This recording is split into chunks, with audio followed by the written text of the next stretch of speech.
Je vais vous conter une histoire terrifiante, une histoire angoissante. Je vais vous dévoiler la zone cachée du PSG. Est-ce que votre mère est fière de vous? Moi, oui, elle est très satisfaite de son fils. Elle se vante à qui veut l'entendre que son fils joue au football au PSG. Le problème est que personne ne la croit. On la considère même comme une folle. Pauvre maman. Pourtant, c'est vrai. J'ai été recruté par le PSG. J'ai signé mon contrat il y a déjà quelques années. Mais c'est un étrange contrat. J'ai été affecté à la zone S. Et c'est pour la vie. La zone S est une zone secrète, interdite, mystérieuse, plongée dans les profondeurs de la Terre. La zone S a été pensée et réalisée en 2002. À l'époque, la superstar du club était Ronaldinho. Il était extraordinaire avec un ballon. Le problème était qu'il passait plus de temps en boîte de nuit que sur le terrain d'entraînement. La presse en faisait ses gros titres, et les ennemis du PSG s'en donnaient à cœur joie. Pour éviter un scandale, la direction avait décidé de recruter des sosies. Des jeunes joueurs talentueux, mais restant à jamais dans l'ombre des grands. Avec cette solution, le club démontrait ainsi que malgré les virées nocturnes de Ronaldinho, celui-ci était capable de marquer des buts. Sa doublure régalait les spectateurs ayant des billets, puis il repartait dans l'ombre dès les matchs terminés. La zone S est située sous le centre officiel du camp d'entraînement du PSG, dans les profondeurs de la Terre.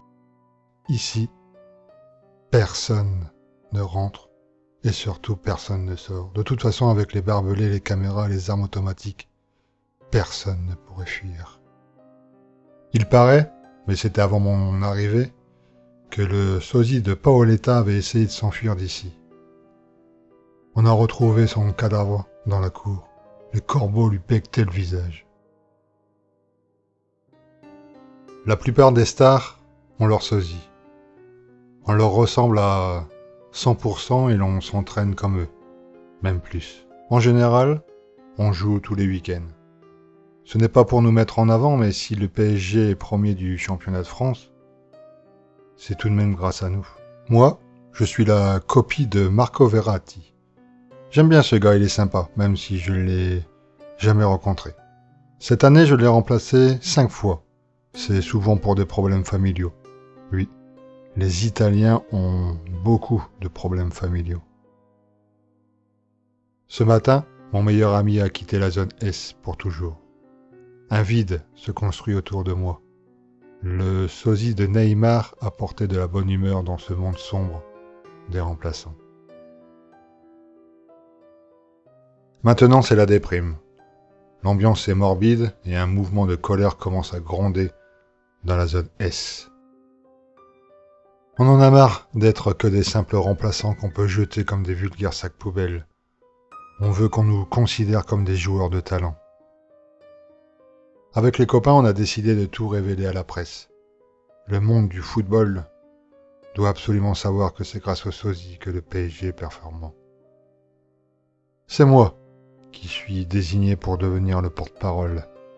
Ça tombe bien, j'ai beaucoup de choses à dire ou plutôt à écrire, car en dehors des matchs, nous ne pouvons pas sortir. Je remets ma lettre de contestation au responsable des gardiens de la zone S. Il m'a promis de la faire suivre. C'est un type bien malgré sa fonction. On peut lui faire confiance. Ici, c'est la stupeur. En réponse à notre courrier, la direction du PSG nous a envoyé sa police secrète.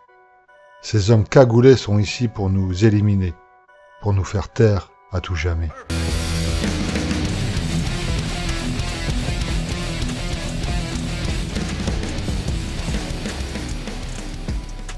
Le sang a été versé. Notre colère et notre rage étaient bien trop fortes. Malgré le prix à payer, nous irons jusqu'au bout.